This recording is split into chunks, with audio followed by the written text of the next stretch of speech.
B Plus Wrestling Podcast. The Moose. You might not be an A, but you are a B plus. Check it out!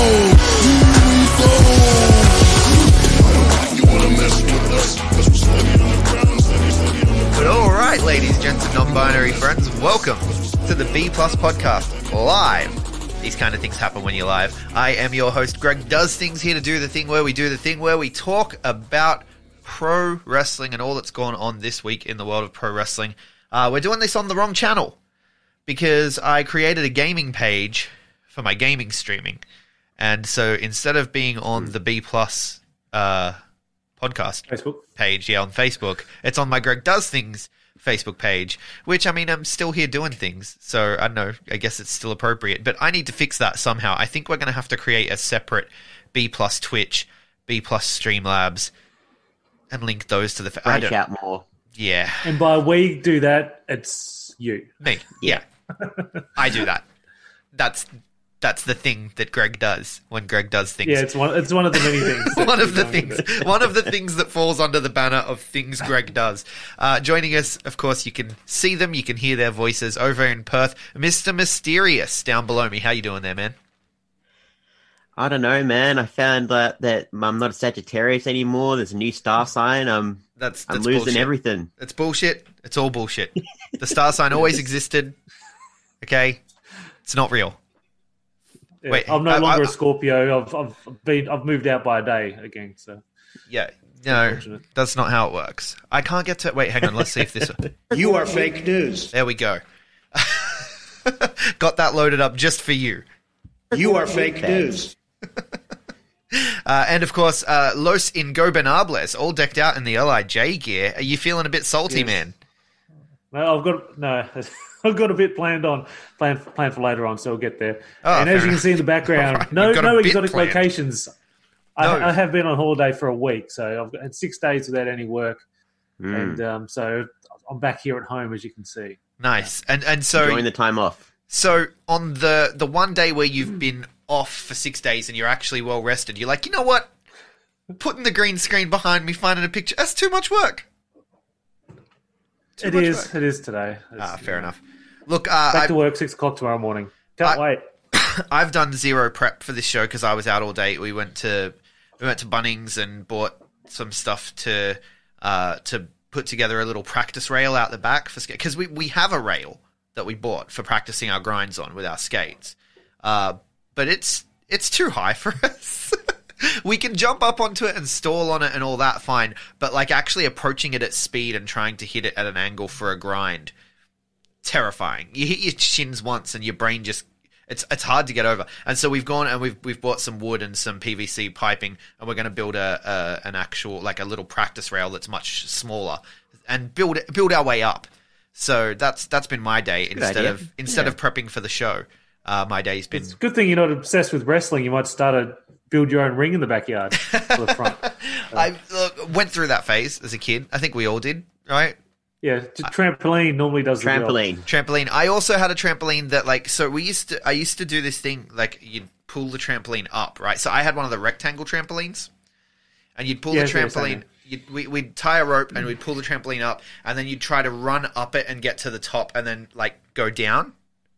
Did you ever do that? Yep. Yeah. And so we did that, and at one point it buckled, right? The front leg. And so then we had a trampoline that was like this. And so what we did was we actually put that up against the shed and had curtains, and that was our entrance ramp. So we had a bouncy entrance ramp to our trampoline wrestling ring. It was amazing. Oh, okay. Yeah. That was... I remember the first time I got, like, stepped foot in a wrestling ring for the first time I went to train, and it's like, wow, this is, like, different than I expected, but I didn't know what to expect as well. Yeah. So, yeah. They're nothing like a trampoline. Here's the plug. I just want to work the plug in. And if you want to step in a wrestling ring for the first time, come to TCW's open day next Saturday, July 25th. Oh, man. Check the Facebook page.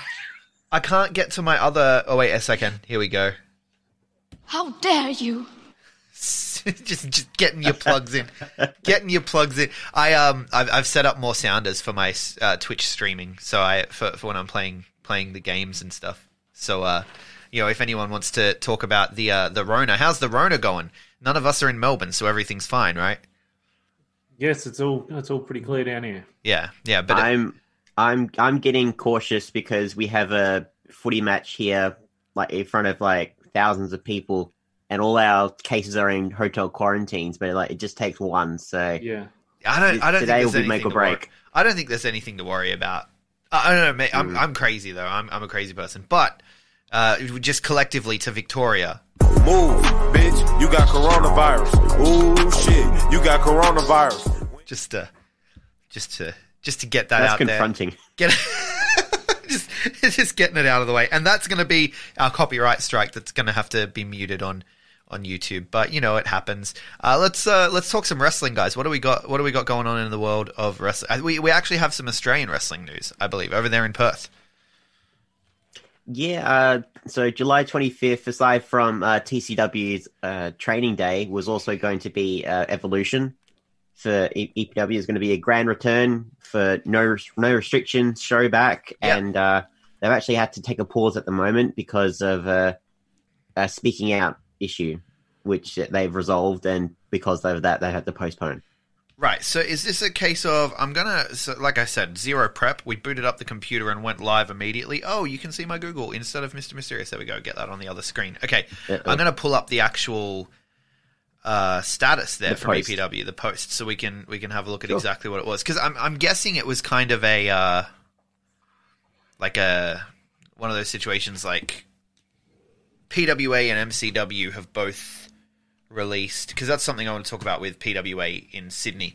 They've released like they've created new guidelines and stuff. Like they worked with a bunch of they worked with police, HR departments, and other female-led sports, which I have a good feeling, and based on some conversation with people, that they may have been dealing with roller derby leagues and stuff who have similar things in place, and they've come up with a set of guidelines and rules and stuff. And so we're going to get to that in a second. I'm guessing that's kind of what EPW are going for. Like they're like, oh, maybe we have to do something similar. Let's see what the post was. Okay, so what we got here, it says, earlier this year, Explosive Pro Wrestling became aware... we're not going to pull it up on the screen. That's part of the whole no prep. Sorry about that. I'm looking, I was like, where are we going to see this? I don't think it'll work. I mean, I can hit the button. Sorry. I can hit the button and see if it takes us there, but I don't, because I haven't actually set it up. Don't break it. Don't break it, Greg. We'll try it. Let's try it. No. It will not work. No. Okay. It will not work. So that's the peek behind the curtain. Right there. See, I have to set it up before we go live, but I got home and I was like, shit, podcast time. So earlier this year, Explosive Pro Wrestling became aware of an allegation against one of its wrestlers. Since that time, it has become obvious to us that we lacked the formalized structure. There's the wording. Formalized structure and processes to deal with the issue properly. With these kinds of issues being brought to the forefront in professional wrestling over the past month, we now understand our initial response to the allegation was inadequate. Pardon me. We've taken further action to ensure the well-being and safety of our community members. We acknowledge that over the past 19 years, we've failed to implement policies and structures to allow people to come forward in a manner that makes them feel safe and supported. We are taking the time to rectify this and put positive, sustainable measures in place so that fans, wrestlers, trainees, and staff members can all continue to enjoy professional wrestling and EPW safely. Until these measures are in place, we will be postponing our next live event. We will be postponing our entire live event schedule. More details regarding this will be communicated very soon. Thank you for your patience and support through this time. So, yeah, sounds like they want to get proper guidelines in place, much like PWA and MCW have done. What do you guys think of the post and the wording and everything there? Because it sounds like they're really owning up to the fact that they've... I can hear Davis Storm in the post. Like, I can hear him saying it. I imagine he's probably the one who penned it. But what do you guys think of that? It seems to be very open and forthright to the audience, I suppose. I liked it. It seems good. Yeah. Yeah, no, absolutely. I'm not quite sure what to say in that they have handled the situation correctly in postponing the event, and they haven't tried to do it all internally. They're being upfront and honest, which is also a great thing as well. Yeah, definitely. So over at PWA, we talked about the PWA. So they've called it the Code of Conduct, PWA Code of Conduct. Today we distributed to our staff the official PWA Code of Conduct. This is on the 13th of July that they did this, so a couple of days ago. Distributed to our staff the official PWA Code of Conduct, PWA Internal Grievance Procedure Document, and PWA Social Media Policy. We're extremely proud of all the hard work that went into this. Owe a great debt to everyone within and from outside our business who contributed. So they go on to talk about, they've consulted with multiple HR professionals, external business professionals, and police officers. So anyone who works for PWA in the future will have to read and sign that they understand these this code of conduct, these guidelines, the grievance procedures and stuff.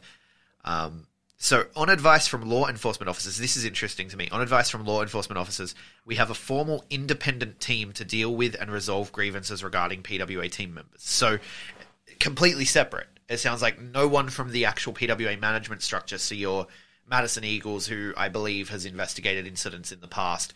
No one like your Madison Eagles or your Jack Bonza or those people who have personal relationships with everyone on the roster, they're not going to be investigated. Because that's always the thing, right? We may have talked about this in one of our Black Lives Matter rants. I don't know. But when the police investigate themselves, it's like... Need an independent party for that sort of stuff. We investigated and found that we were not at fault. Okay, sure. So they've, on advice from law enforcement, they've got a formal independent team. So that's fantastic.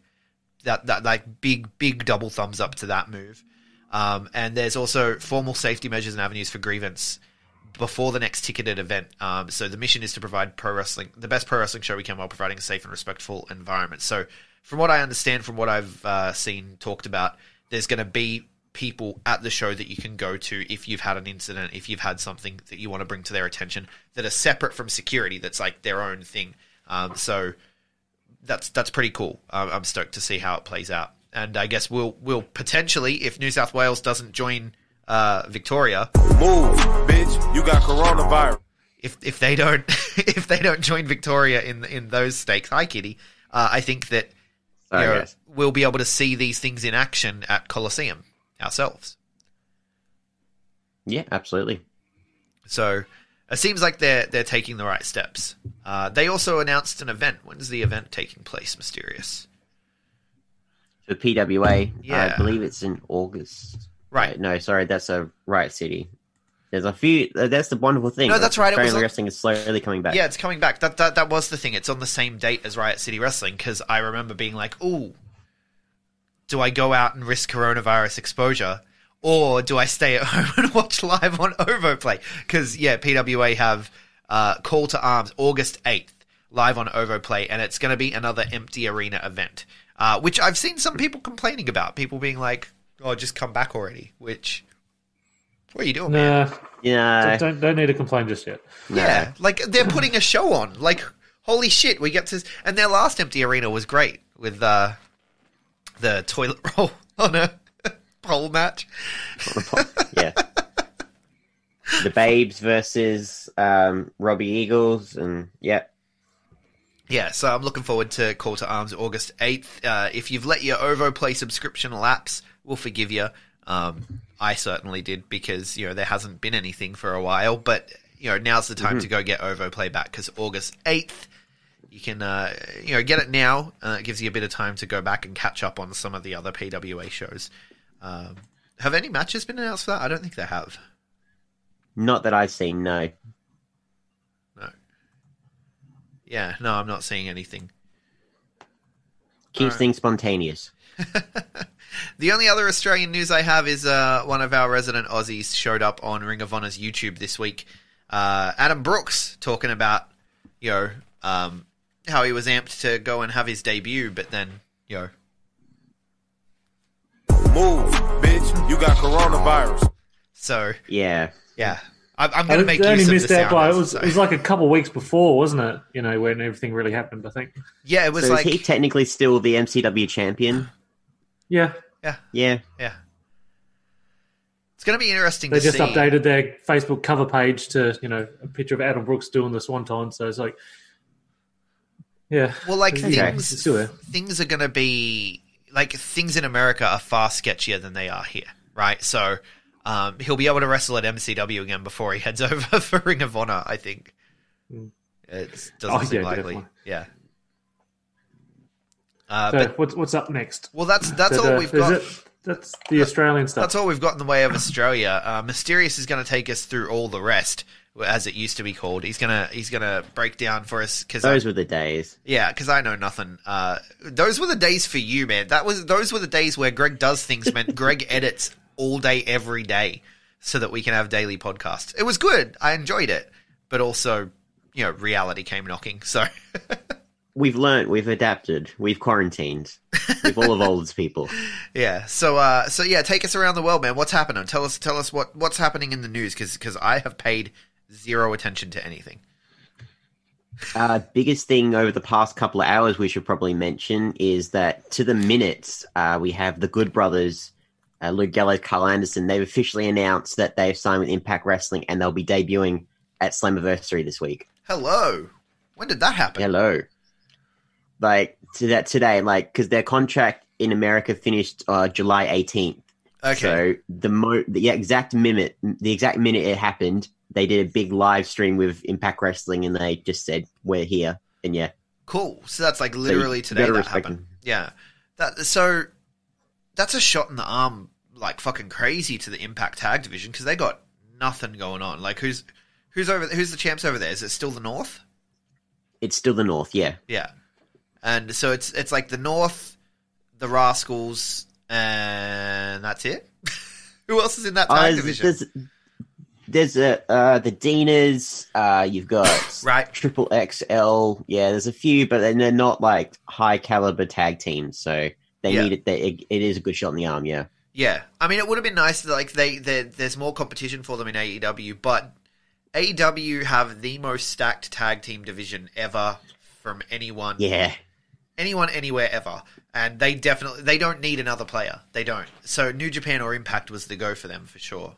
At one stage, they even said already on their Talking Shop podcast that they were expected to sign and they were going to return and maybe attack Hangman and Kenny, but then like WWE made an offer they couldn't refuse that would set them up for life, and that's why they re-signed, which they saying was one of the biggest regrets of their life. So yeah.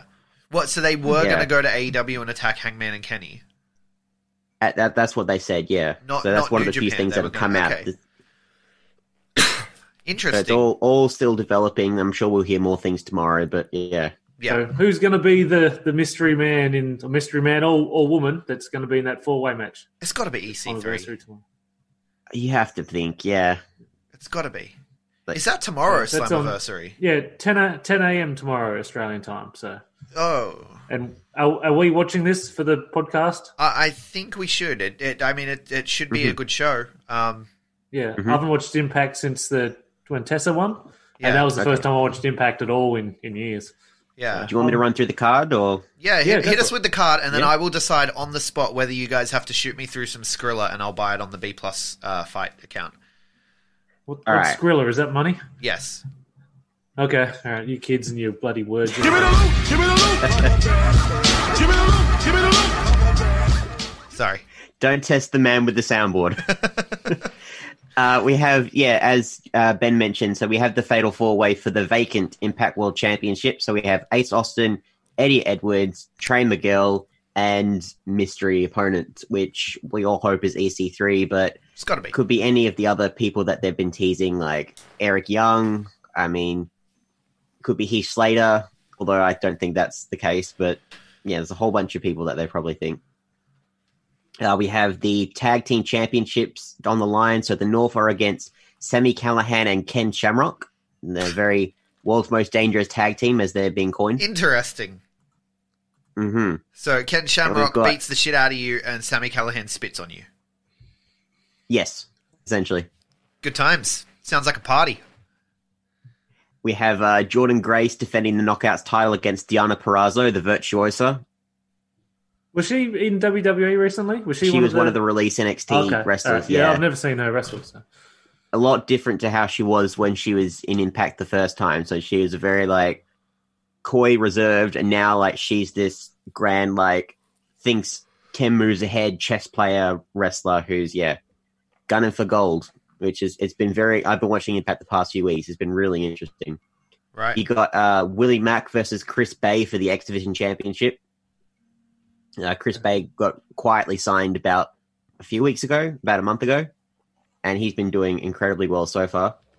I've never even heard of him. Has he got a tattoo of a wrestling ring on his chest? He does. So you've looked him up as well? I just looked him up. What a fucking mark. No, I'm on the Impact website going down the Slammiversary card. Okay. As am I, so we're great minds. There's going to be a Knockouts Gauntlet match. I've looked this guy up on Google, and he looks like he can go. He's got the look. Oh, yeah. And he's got a lot of belts, based on what I'm finding on Google. Lots of belts.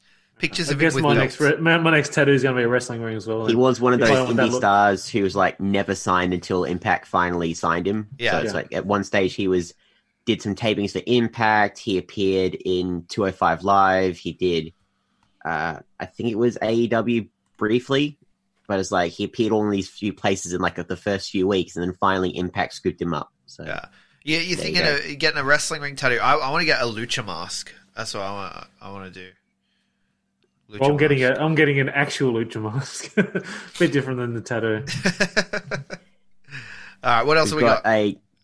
We got a Knockouts Gauntlet match. There's a lot of ladies to go through here. So you have Rosemary, Susie, Taya Valkyrie, Havoc, Smiley Kylie Ray, Madison Rain. There's about 10 knockouts in this gauntlet match, and they become the number one contender for the Knockouts Championship. So whoever wins out of Jordan Grace or Deonna Purrazzo, they're going to face them. It's just going to be a big showcase of the women's division, which is one of the most stacked ones that we have, that they have of all of like even AEW. So yeah, it still can't hold a candle to NXT WWE women's division, but you know, NXT WWE women's division is not being booked very well at the moment. So, Donnelly pointed out in the chat that Bully Ray has been teasing it as well, that he may be the mystery man. They've been teasing it, but I don't know. I think it's just because of the Aces and Eights thing. Yeah, I was about to ask, where's the Aces and Eights match? What's going on there? Well, there's no match. They're just teasing a return. So where that appears, you have no idea. If they return, fine. Like, you know, whatever. Have season 2 of Sons of, you know, whatever. I don't care. But do not put him in the fucking title match. Do not do that. No.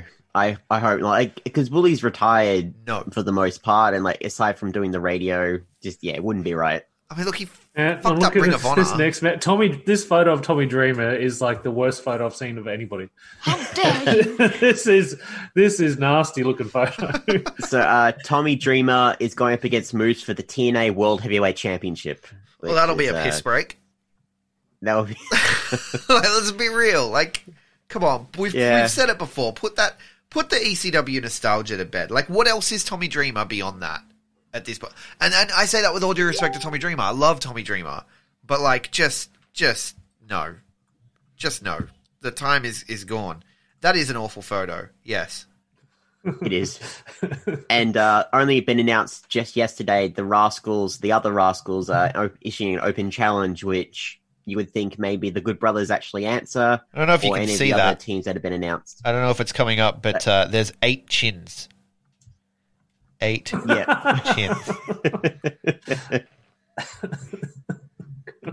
That is not good. It's very no, not flattering at all. So that not at all. Continue with the card. Sorry. That's the whole card at the moment. So there could be more matches announced on the night, or just very impromptu things. Aces and Eights could return. We'll see what happens. Based on that card, you know what? I don't really want to spend money on that. No, I was hyped for.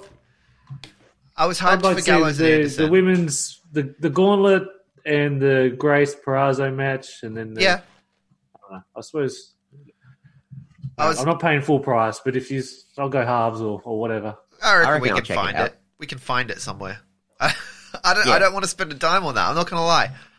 It just doesn't do it for me. Like I'm a very hard sell at the moment because I have a lot of things going on. I have a lot of things I can do with my time.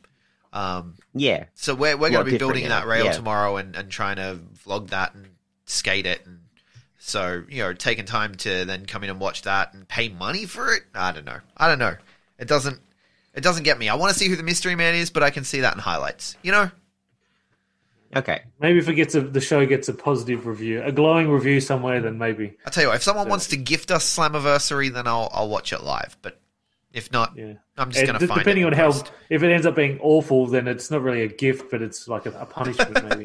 Well, we also have the horror show at Extreme Rules, so do you want to just flip a coin and just see how you go? I'm not watching that. Well, I've already accidentally paid for that shit because of the WWE Network. You want to write down? You want to check your calendar and make sure you don't go a third month. I should log in. I should log into it and check when it is. Yeah, because I did log in this week because we watched the amazing Adrian Street documentary, which we'll talk about shortly. But yeah, no, we do have Extreme Rules coming up. Do we want what's on the card for that? We've got a couple of cinematic matches. I know that we've got a bar fight. We've got a swamp eye for an eye match, an eye for an eye match, right? What else is happening other than those? The swamp fight. Yeah, swamp fight. I said that. We have Drew McIntyre versus Dolph Ziggler in a tier. They haven't. Here's the thing. There was like a leak stipulation from some other site that it would be a TLC match. So it's still a mystery, but the leak looked legit. So probably a TLC match. Right. You got Cesaro and Nakamura against the New Day in a tables match for the SmackDown tag titles. You're most likely going to get the Viking Raiders and the Street Profits in some kind of cinematic thing with the Akira Tozawa Ninjas. You're not selling it to me, Michael. No, I'm not. See, I'm I not find this more attractive than yeah. Slammiversary, to be honest. To be honest, I honestly think that sounds more intriguing than Slammiversary. Mostly because of the three cinematic matches, because they could be, like, especially the swamp fight. Bray's stuff at WrestleMania was so good. So good. Mm. What was the last WWE pay-per-view I actually watched? I feel like I haven't seen anything for like three years at least. You watched Mania with us, didn't you? Yeah. I didn't fucking watch no Mania. No, did you even watch the cinematic stuff? The only time I ever saw the Undertaker match thing, that was because it was on the last ride. That's the only way I saw that. There you go. Okay. I thought you watched WrestleMania with us. Fair enough. Well, yeah, we have Apollo Crews against MVP for the US title as well. Yeah. I'm looking this shit up. How do you know all this? I don't hate. I'm looking this up now. Yeah. I don't hate what they're doing with Apollo Crews. You don't hate it? I don't hate it. The whole thing with MVP, and I don't know where it's gone since the last time I watched, which was the last pay-per-view. I don't know where the story's gone, but the way they were building up the story with him and MVP, with MVP getting Lana to no longer be at ringside and stuff, and he was being the manager and oh no, that's not Apollo Crews, was it? That was Bobby Lashley. Bobby Lashley. Yeah. I'm thinking of Bobby Lashley. Apollo Crews is intertwined in all that so now. He's gotten caught into it. Yeah, so I like the story that they're telling with MVP and Bobby Lashley. And so I'm intrigued to see this Apollo Crews thing and all of that. Because I like what they're doing with that whole story. So I'm honestly more sold on Extreme Rules than I am Slammiversary, which is interesting to me because WWE just doesn't interest me. Like, I watched NXT this week, which we'll talk about, I guess. I watched NXT this week, and I was just like, I used to be so enthused on NXT, and I think since AEW's come around, it's just harder because now I see more clearly that NXT is just the best booked version of WWE, but it's still very painfully clearly WWE. When there was no other... When it was an hour long, there was a lot different. That's true. When it was an hour and there was no competition, it was just that hour, it felt like its own alternative, but it doesn't anymore. It just feels like this is WWE, but just slightly better. So I generally have no interest in WWE, but that sounds better than Slammiversary. So take that forward. Well, you did, but Ben kind of mentioned how with the Undertaker thing, that is a nice segue into my other story because you know how we watched the Undertaker Last Ride documentary 5-part series? Yes. Back on the bike, baby. Yeah. Episode 6 bonus episode airs after the horror show at Extreme Rules. So there's another episode. That. So we reviewed it already. Why is there another endings? What endings? Why is there another episode? It's just out of the blue. Apparently, it's more stories from him personally. Like it seems completely out of the blue. I don't think there was no need to do it, but apparently they're doing it. So, wow. They're talking about the infamous plane ride that he had. He fought Godfather over a hat, and including some never before seen animation. So, okay, animation. Yeah. Well, he was a cartoonist in his younger days. Apparently. Well, we're going to have to watch. Maybe to animate those stories that he's going to be talking about. I honestly don't know. We're going to have to watch, because if they animate it like Camp WWE style, I'm in. Yeah, I was going to say Camp WWE. I liked Camp WWE. That was a fun show, man. That was a fun show. Remember when WWE Network was worth the money? It was pretty fucking slim content back in the early days. Like, I liked all of their stuff. early content. Like Camp WWE, what else was it? Holy Foley. Do they still do Table for Three? Is that a still? Yeah, they still do thing? Table for Three. Table for Three is good. Yeah. Ride Along's good. But those weren't the best ones. The best ones to me, I liked Holy Foley. I liked Camp WWE. I liked their actual original content. What was their punked thing that they did? Swerved. Swerved, which should have been called Ribbed. Why was it not called Ribbed? Like, you have a term for it. You pull a rib on another wrestler. Why? Oh, you got swerved. Whatever. But that was good too. I really enjoyed Swerved. Yeah. Branding is the easiest answer. Yeah. Well, anyway, anything else? Anything else you want to talk about in the rest of the world of wrestling news? You sent me some link, something about Vince apologizing, which doesn't sound very Vince McMahon at all. I call. You are fake news. Yeah. Yeah, no, I honestly, I didn't really believe it myself at first, but apparently, according from the mouth of FTR, the former Revival members, they spoke to Inside the Ropes, and they said that in their final meeting with Vince McMahon, he kind of just said that he apologized for the system being broken. Right. So I have the exact quote here, just to make it a bit easier. Hit us with it. All right. We talk with Vince. Our last meeting with Vince, he apologized because we had been sending all these pictures in, and he never had seen them because the writers were too afraid to approach him with different ideas, and he apologized for the system being broken. That doesn't sound like Vince McMahon at all. As if I know the guy. No, but it's just interesting because why did they not bring it up on the Jericho podcast?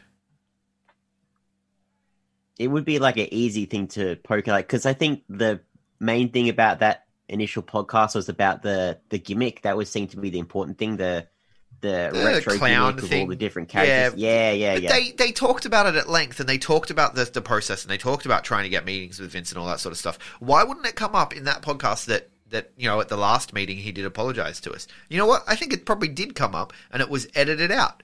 That's what I think happened. I think Jericho was like, that doesn't help our AEW is better narrative, so I'm gonna edit that out. That sounds like the old man actually wants things to be better. So, yeah. Well, if he wants them to be better, he can he can make it better by not changing everything the last minute. He could step aside. He can step aside. Yeah. Well, we actually, Jim Ross actually gave us the reason for that. So for the mindset of Vince McMahon to help us explain him a bit better. So the reason that he changes things at the last minute is because he places the most stock in someone who tells him something at the last minute, which is why he'll leave himself open to completely rewrite everything. It's not Al Thomas. It's completely that reason. That's Jim Ross's explanation of how Vince McMahon works. He puts stock in whoever talks to him last before show starts. Oh, what a fucking load of shit! Whoever's the stupidest idea, it's like, trust me, this clown idea is going to work. That sounds like the worst way to conduct business. Yeah. Whatever the last idea you heard, just like a post-it note opinion, maybe we could do this thing before we start. We'll do it. That kind of thing.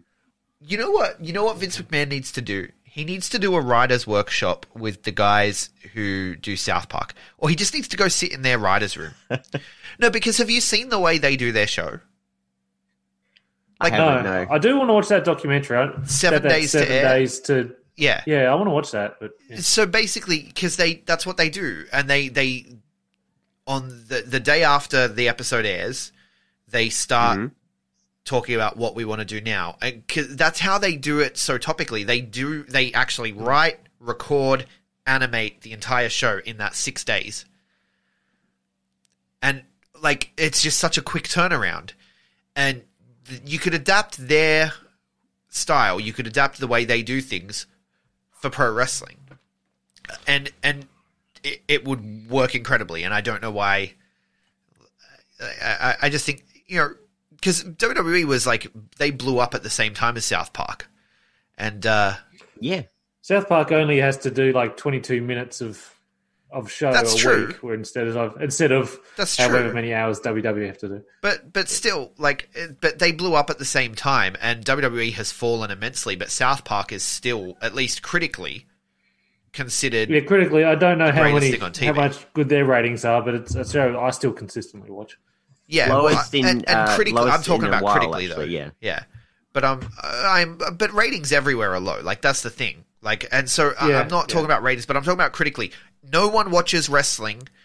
Anyone who watches wrestling and comments on wrestling and is like, that core audience, we all watch it and comment about how awful it is, right? And most people clamor for the Attitude Era. I clamor for that like 2002 to 2006 kind of era, right? Ruthless aggression. Yeah. Ruthless aggression, right to the rise of John Cena. Like, that's where I clamor for. But like, everyone's clamoring for something from the past, and no one thinks that what's happening now is the best thing. Whereas South Park gets better every year, and the people who watch South Park all agree, man, how does this show keep getting fucking better? And they even do episodes where they're like, we really want to, like, you can tell in the episode, like, they're speaking through the characters. What the fuck can we do next? The world is crazy. We want to quit this shit, but we have to keep going because everyone loves it, and we don't know what to fucking do. And, like, they wrestle with it all perfectly. And I think that he could learn a lot from them. That's my petition to Vince McMahon. I know you're watching, Vince. Okay? If you're not going to step aside, just go and talk to the South Park guys and learn how to actually run a show. Vince McMahon was in an episode of South Park. He should know. Yeah. He was too. I fucking love that episode. Yeah. That's not wrestling, it's wrestling. Edge and John Cena were in it. Yeah, so good.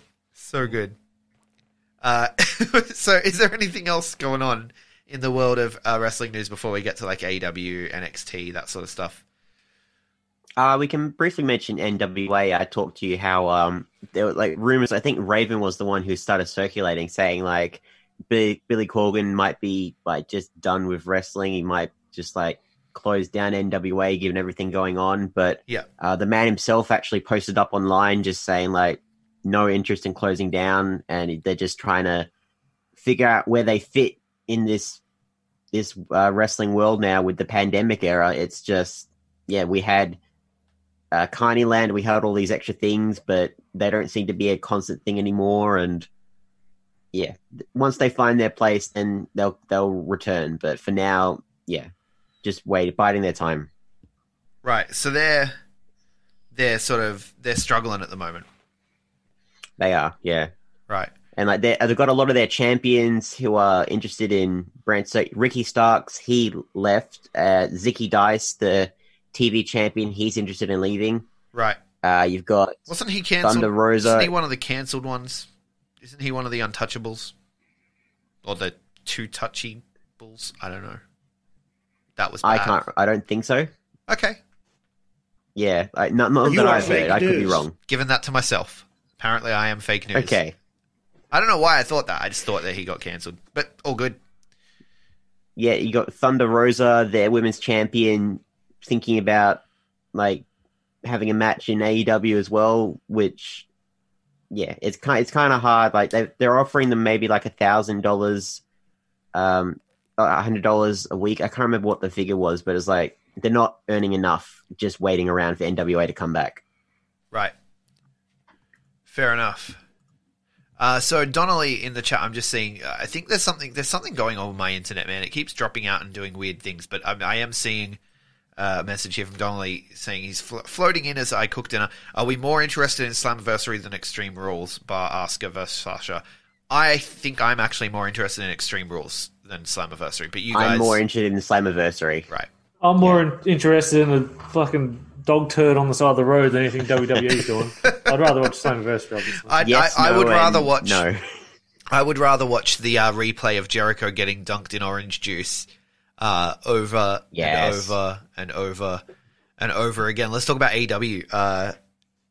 Yep. Fight for the Fallen. What should we talk about first from Fight for the Fallen? Do we talk about Jericho and Orange Cassidy? Do we talk about the title match? Do we talk about this being the week where I was like, last week I was like, this wasn't that great, and I kind of lost interest. But this week I was like, oh fuck, that's right, wrestling's great on this channel. Like, what do we talk about first? I don't know. I enjoyed the whole show. Like, I don't know, specific segments like the towel, the Orange Cassidy towel after drying himself from the orange juice. I guess this is a callback to like the Brood or Kane, dumping blood all over somebody. I feel like I haven't seen anything like that for a very long time. It hasn't been I thought it was like a callback to like DX, like the sliming Vince. That's what I thought of. Yeah. It's been done a few times, but and of course you got the infamous the beer truck, the milk truck, right? But it hasn't been done in a while, and it's one of those things where, like, okay, so to an extent, when people say, "Oh, AEW just books the WWE way as well," to an extent, I can hear that and I can see that, and some of their stuff, yes, but they do it better. But where their booking really excels is, so when we talked about the title match, right? And Cage Side Seats had that article we looked at last week, and I agreed with it, where essentially they had booked themselves into a corner, theoretically, because the FTW title is meaningless if Brian Cage loses, and it's meaningless if he wins, right? And they booked it in such a fucking way where there's no way anyone saw that fucking coming, where Taz is like, he's going after the arm. Moxley said in the promo, I'm going to go after the arm because it was just recently surgically repaired. He goes after the arm, and so Taz throws in the towel, and then they just beat the shit out of Moxley because they ended the match, and they're like, we don't care, we got our own title, we're going to beat the shit out of you now. It fucking worked. It worked better than anything I could have possibly imagined. I said they won't do a shady finish, and they didn't. It was a clean finish, and they beat the shit. I fucking loved it, man. I loved every goddamn second of this show. I can't even express... If you don't look at that and think, oh shit, this is how wrestling should be booked, I don't know what the fuck's wrong with you. Not like the previous week when you fell asleep during the show because it was so boring, apparently. I fell asleep. And I don't know if it was boring or if I was just, like, I've got to be real with you. I'm very burnt out on wrestling at the moment with everything that's happened in the world, right? My attention is elsewhere because there's just too much shit. So, but yeah, this week, watching AEW at least, I was just like, fuck yeah, I love wrestling, man. And it was a good feeling. You had FTR versus the Lucha Brothers, that was just picture perfect. The finish with the mask, how I love the note on commentary, just like ripping off the mask is a disqualification in Mexico, but over in America, like, nah. It's a DQ in Japan as well. DQ in Japan as well, there you go. Yeah. I'm pretty sure, yeah. You have the match, the TNT Championship match with Sonny Kiss against Cody. Like, that was a great match. That really put Sonny over, I felt. And that's like the nastiest, like, / best looking Crossroads I've seen in a long time. Yes, just the way really sold Sonny sold that. Just like twisted, like, oh my god. Yeah. Like, I like the use of the vertebrae too. Yeah. It doesn't get pulled out much. I love that Sonny. Like, not just for the match itself, but to remember that choreography at the start for his entrance. Just doing that at the same time is like, I don't know how you would do it.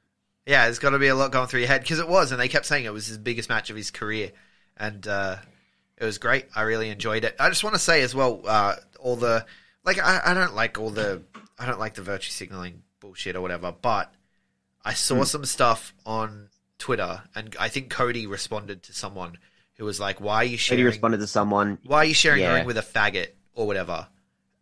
Like, fuck off, dude. Like, I'm the kind of person where I'm like, wrestling is for everyone, and if you have abhorrent opinions, I'd rather talk to you, and I'd rather, be friends with you and be like, I mean, come on, that's not really on. Like, that's not cool. And call you out. Was that Val Venus or somebody tweeting? Shots fired. I need a gun sounder, because... That'd be good. But no, I don't know, but fuck that guy, whoever he was. Like, just, like, what the hell? What the hell? And I'm glad that the work spoke for itself. Like, it was a great match. There was, like, 1 or 2 moments where I was like, okay, you can tell Sonny's still a bit young in the game. But overall, it was a fantastic fucking match. And just really Cody starting to get a little bit overwhelmed with all the challenges and being a bit more heelish. Starting to work heel, slowly working heel. Yeah. The fact that he does push-ups during a match is like ultimate heel. It's one step off just spitting on the opponent. So, but he understands. He understands that to his audience, to the AEW audience, it's going to be very hard to take him as a heel. And so he's doing it. I can't wait to be booing him with everybody. So. Yeah, but it's good because he can work either. It's a good position he's in. Then you have Jurassic Express going up against Kenny and the Young Bucks. Kenny slowly morphing into cleaner, maybe. Yes, very, very nearly drank some alcohol, so I was getting disappointed, but no. That surprised me. Just like the whole like the fake apology, not the fake apology, but after the FTR Lucha Brothers match coming out, the Young Bucks and Kenny saying like, "Oh, this one time I'll have a drink for you. I'm going to break my lifelong." Like, never have a drink. Like, I've never had this situation ever before in my life kind of thing. Just like, I didn't buy that. Yeah. Did anyone else watch NXT? I did for a few matches here and there. And I know how Karrion Kross and Dijakovic. Yeah. I love that idea. Because I watched the whole thing and immediately regretted it. Like, I was like, I should have just spent this time watching The Condemned because I have to watch that. And so then instead I was up until, like, midnight watching The Condemned. And I just, okay, so I decided to watch the whole episode because I'm like, well, Indy Hartwell wins a match on this one. So, I'm going to watch the whole episode. She won because of interference from the Robert, the brand, whatever. Robert Stone brand. Robert Stone brand. He's Robbie E. to me. But yeah, he's the Robert Stone brand, yeah. And so that was the whole thing. And I don't know, like Dakota Kai had a good moment. It just, the show wasn't... What's going on there? Wasn't that good. Yeah. No, that's my cat. I just wasn't a fan. I was like, man, it really, like, because I watched it after AEW and I was like, man, wrestling's so good. And then I was like, oh man, what is this? Why am I watching this? Which I never thought I'd feel that way about NXT, but like the title match with Lee and Dijakovic, we've watched that match about 80 million times. And then they decided to put it on again, and it's like, okay, cool, like he's giving his friend one more match, and like, but you know he's going to fucking win. He just won the title. You know he's not going to drop the title right here. You know, if you had some balls, maybe he does. Maybe he does drop the title. Maybe it's the time Dijakovic finally has his number, but no, he just fucking wins again. And it was like in the middle of the show too, wasn't even the main event, and that was because they had the women's title in the main event. But it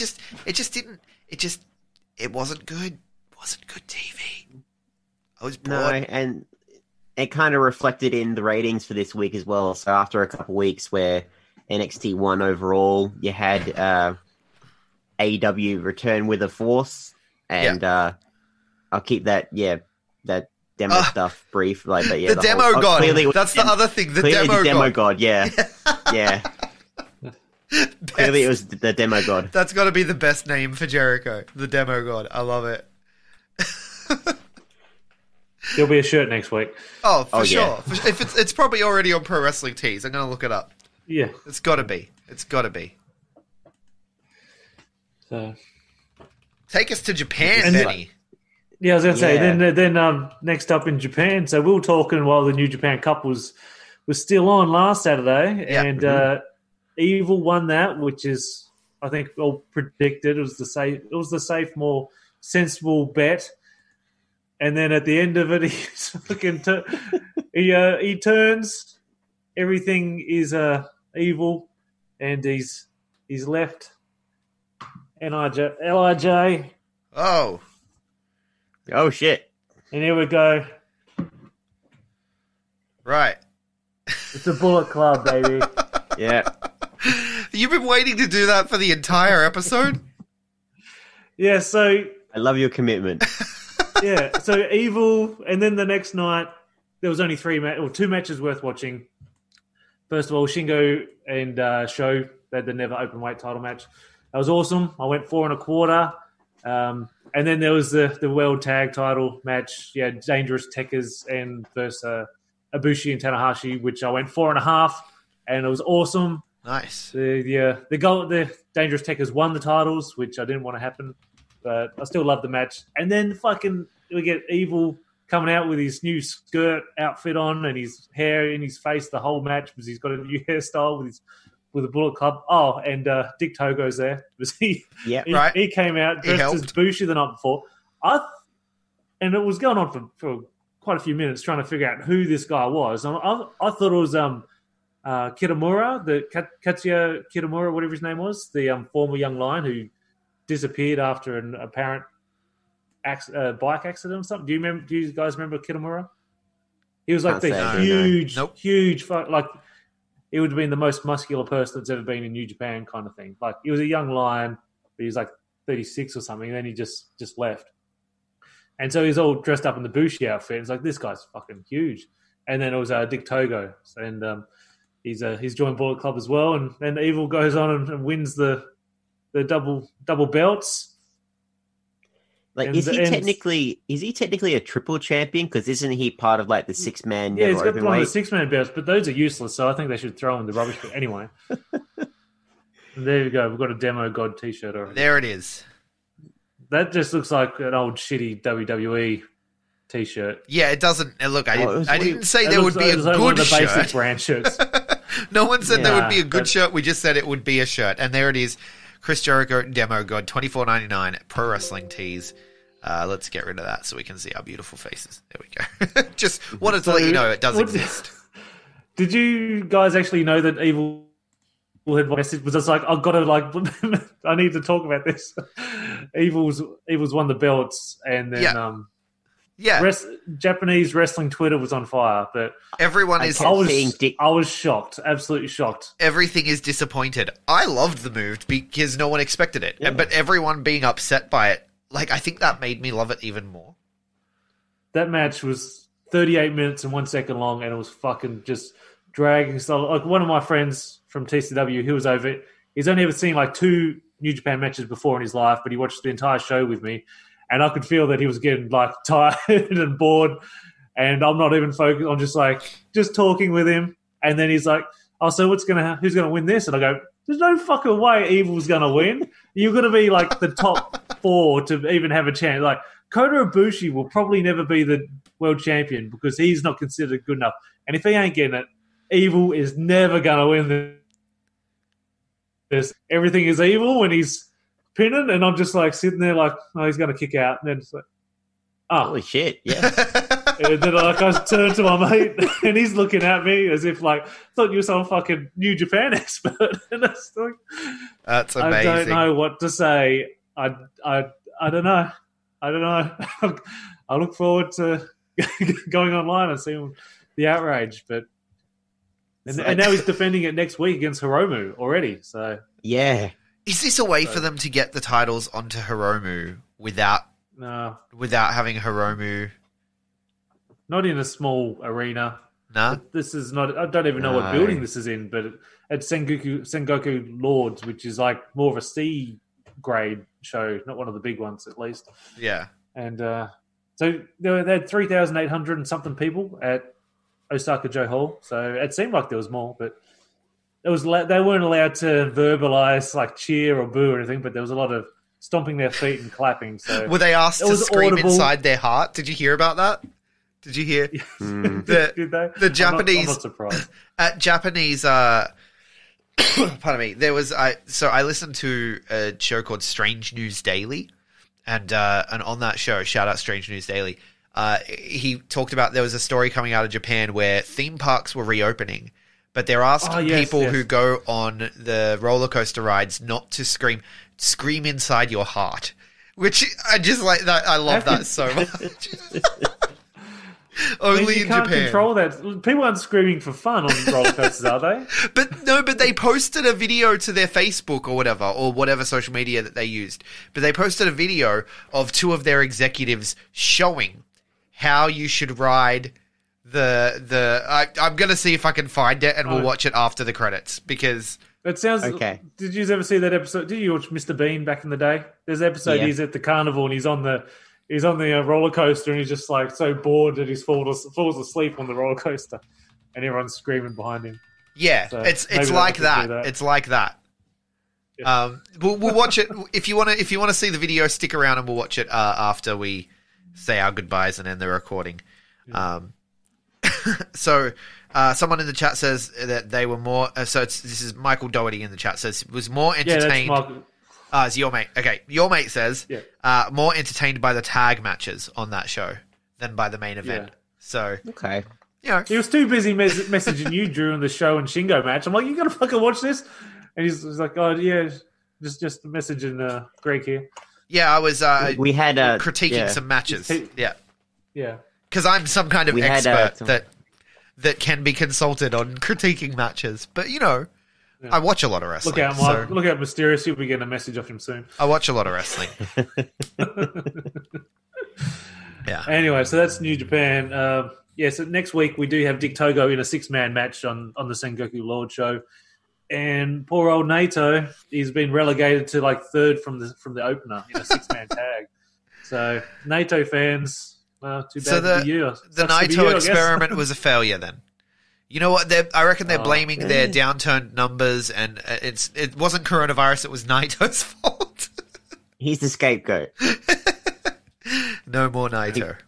The only thing I was glad about him winning the belts at Wrestle Kingdom was at least now the fans can shut up, and then he's going to lose it eventually. And so now we've got past it. Didn't have to really live through a Naito reign. Yeah. There's only the one defense there against Kenta. Well, it's the same as the last one, you know? Yeah. No one really remembers the last one. Yeah. Yeah. Did he even have a successful defense the first time around? I wasn't watching at the time. I don't know. I don't think I he even did. wasn't watching either. But can we move on to your mate says he can do two things at once? Apparently not. You are fake news. Let's move on to what is quickly becoming my favorite part of the show. The non-wrestling related content. This week we watched the Exotic Adrian Street documentary. I forget what it was called. What I Could Do to You, is that what it was called? Yeah, something like that. Something like that on WWE Network. Because of course Adrian Street showed up in the one we watched last week, Grunt, the wrestling movie from 1985, and was it you, Mysterious, where you were like you weren't sure if he was actually a wrestler or not? You had to look it up. No, I didn't. No. I don't think I'd ever heard of him before. Right, neither of you. Didn't come up in the credits. Said Adrian Street. So, I guess he's that person. Yeah. Well, see, I'm a big fan of, and people will get on me about this because you're not a big enough fan. You don't know everything, and I don't. I know very little, but I consider myself a fan of the British wrestling style, and so I had come across him. But I didn't know as much about him. But this documentary was mint, man. I really enjoyed this. The Exotic I loved Adrian that it was Street. only 20 minutes long. Thank you. It was Not that I disliked anything about it, except it was less homework to do, especially with a 2-hour movie to watch. Yeah, it was very easily consumable. But I enjoyed it a lot, and I thought that hearing William Regal talk about him, you could tell he was someone that was highly influential, and like just the whole. His gimmick was basically Gold Dust before Gold Dust, right? Yeah, like they did that, like the comparison fade-in shots where it's like, oh, do you remember this person doing that? And okay, now it's like there's Gold Dust and I can't remember who else they showed. Did they do like Ric Flair or somebody? Gorgeous George? Did they do Gorgeous George? Yeah. That seems to make sense. So, yeah, but there's been a lot of them, and he's going to find his first. place in the British Book of Smiles or whatever you call it. Fucking hell. I couldn't stop looking at his teeth in the recent footage. Yeah. I loved the story though of his return. Yeah, his dad and all the guys in the coal mine telling him he couldn't do it, and then he returned to that small town when the newspaper were like, "We want to do a story on you," because he was the European champion and stuff, and so. He returned and he insisted on taking the photo in the coal mine with the coal miners who all told him that he'd never make it. And there's all these coal miners with, one of them in full blackface. I don't know how they were allowed to put this on air. But there's the coal miners, covered in soot and dirt, and there's his dad just looking at him, and he's like all glammed up with his lipstick on and, I'm the champion kind of thing. And it was like this stark contrast and this whole the message that Flash Morgan Webster took from it of, here I am, whenever I think, I'll never become a wrestler, I'll never get out of this shitty town, I could look at that photo. And that you could do photo, it in the accent. You go to this shitty town. Yeah. So it was, I don't know, just hearing how influential he was to so many people and how much of like an inspirational figure he was to those British guys when, here we are and people had we hadn't even heard of him necessarily, I just thought it was fascinating, like how big the world of wrestling is even, Yeah. If we talk to our fathers or whatever, it'd be like, oh yeah, Mario Milano and Killer Carl Cox or whatever these people think are. about it, right? Like over in Britain, you'd get Big Daddy and whoever was it? Big Daddy? Is that Big Daddy? Yeah, Big Daddy and idea. maybe Adrian Street or someone. Yeah, but like think about it. Like I guess in the future, like there will be whole generations of Australian wrestlers who. I mean, I think you could even now talk to some people, like a good majority of people would have no clue who Ryan Eagles is, right? But Ryan Eagles is so influential to the Australian wrestling scene. So I'm like, so I can see the parallels. But it was just fascinating to watch that documentary and to see that, and it was a great story. So I definitely recommend this one to people. I don't know if we would put this on the scale with all the other things. I wouldn't rate it. It's No. completely different. Yeah, it's completely different. Yeah. But we also watched The Condemned. Some of us did. Some of us did. I never watched the Moxley movie, so that's all right. We all get to dodge one out. We all get to dodge one? Okay, cool. Yeah. Good to know. The Condemned. It is IMDb page. I got to do my thing. Released in 2007. It's got a 6.0. Now that's pretty good. That's pretty high. Pretty high. This movie is. It's more than Grunt from last week. Yeah. Yeah. Directed by Scott Weiper, who nobody's ever heard of before. Starring Steve Austin, Vinnie Jones, and his brother Nathan Jones. Vinnie Jones was the best actor in this movie, but that doesn't really say a lot when you look at the cast. That's not true. Wait, Lewis Litt was in this. Which one was he? The guy from Suits. He was the director, not the showrunner. He the camera like director guy. Oh, that guy. Oh, okay. Yeah. Yeah. He's in Suits. So if you haven't seen this Mysterious, have you seen Battle Royale, the Japanese movie, or have you seen Hunger Games? The Hunger Games. Yeah. Yes. So if somehow essentially you what haven't happens seen this is, movie, and this is I've seen Predator as well. Like that. Okay. That might help. No, yeah. this is a game. So this is in 2007. So this is pretty cutting edge for the time. Someone decides to use the Battle internet. Royale was 2000, mate. No, I'm talking about the fact that he was streaming it on the internet, okay? Oh, okay. Right. The fact that he was streaming it on the internet was sort of cutting edge. So basically the idea was he got this TV producer guy, got a bunch of convicts who were on death row, shoved them out on an island with the goal of, like, you kill each other, the last one standing gets their freedom. Yeah, freedom. And we're going to sell streams for $49.95 to anybody that wants to watch $50. $50 a pop, and they had 28 million people watching. He became a very rich man. Yeah. But he probably spent all that on cameras in the first place, because it's like, do we have a camera on this? It's like every inch of this island had a camera. He wouldn't have spent 128 million though, because did you see the quality of the stream? It wasn't great. He wasn't using HD cameras of any kind. They still paid him $50 each. And all sorts of shit on there. Helicopters, all sorts of stuff on this island. Yeah. Explosive ankle bracelets that if you... I didn't like that there was no...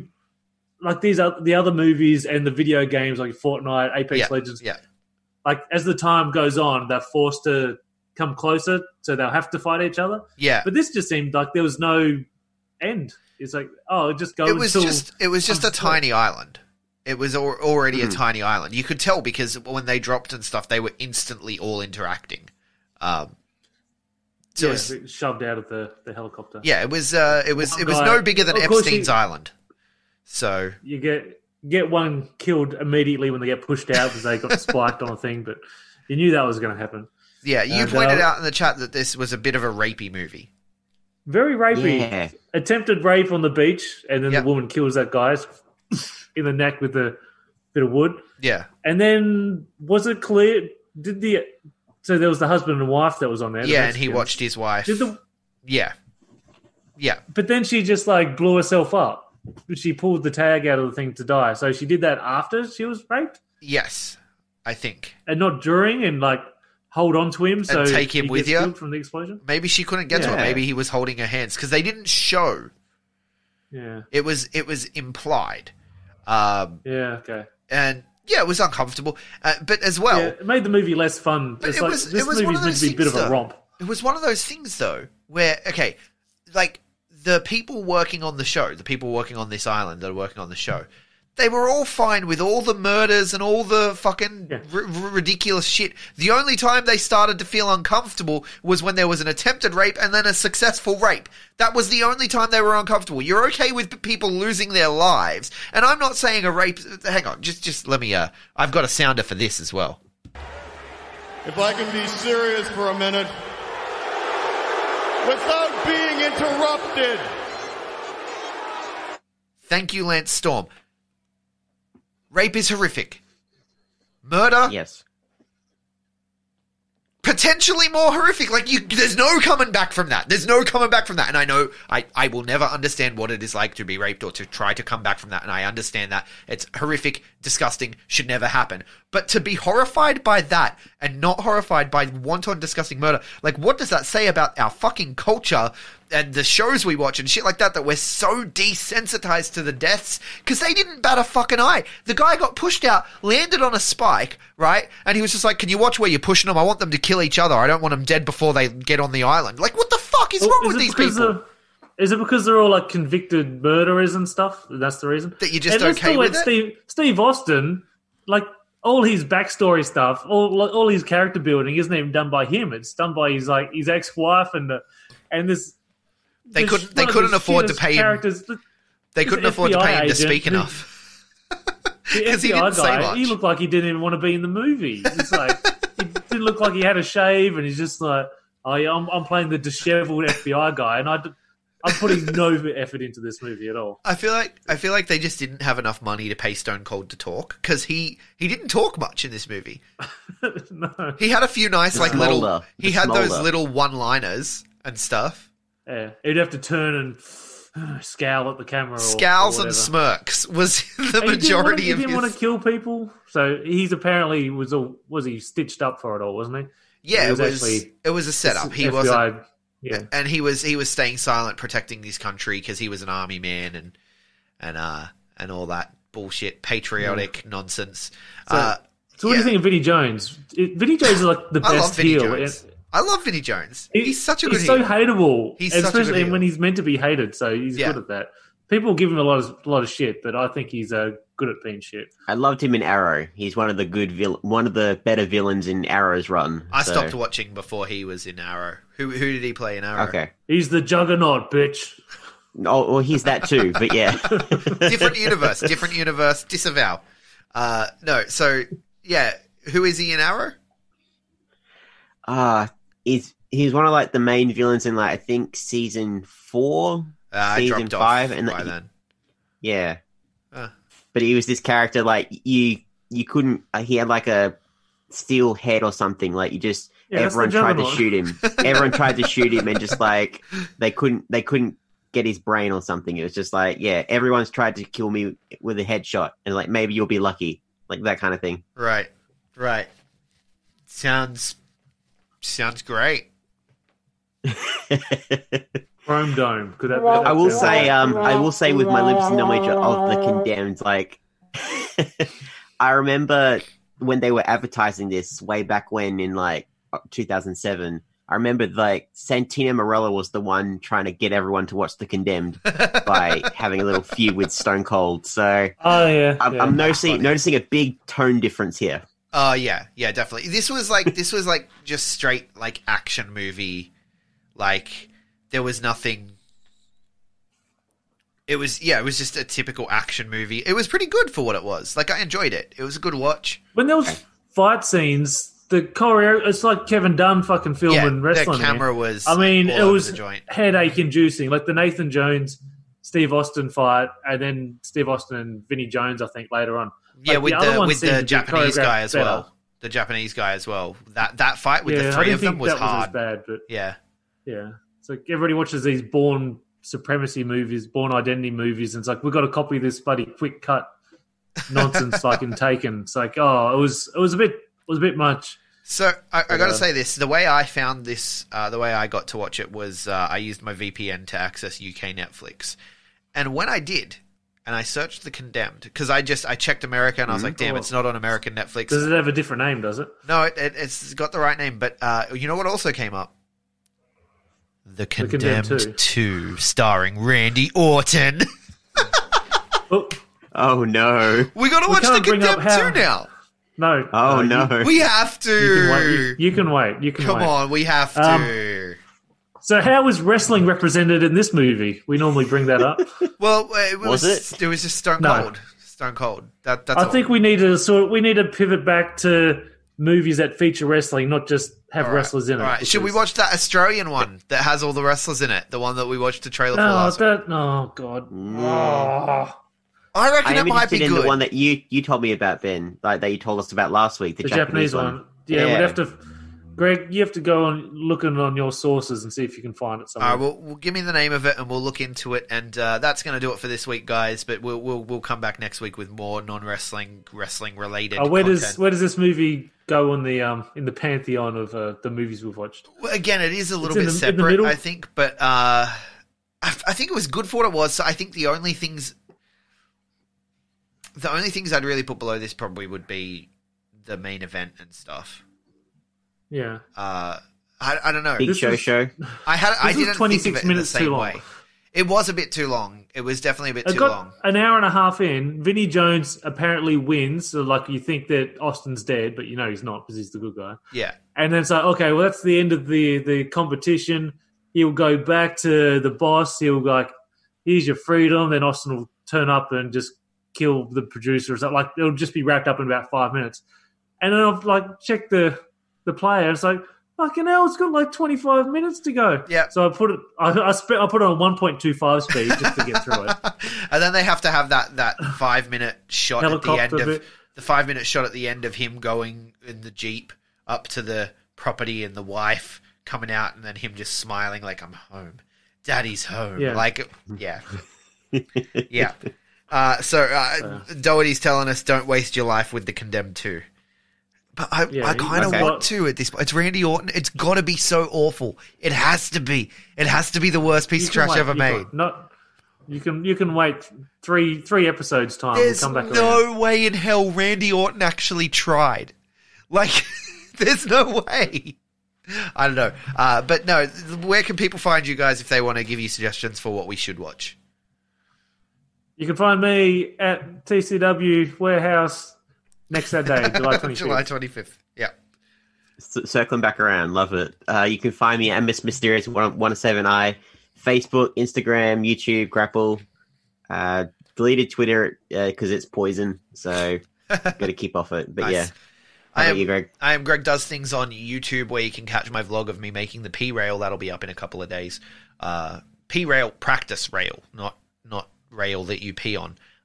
So Greg Does Things on YouTube, Greg Does Graham on Instagram, Greg Does Tweets on Twitter, Greg Does Radio on Station Head, which everyone should be on. I'm going to keep saying it because fuck you all. No, I love you. Thank you for tuning in. We are the B Plus Wrestle on Twitter because wrestling wouldn't fit the B Plus Wrestling everywhere else. Like, share, subscribe, 5-star review if you like what we do. And thank you so much for listening. Catch you guys.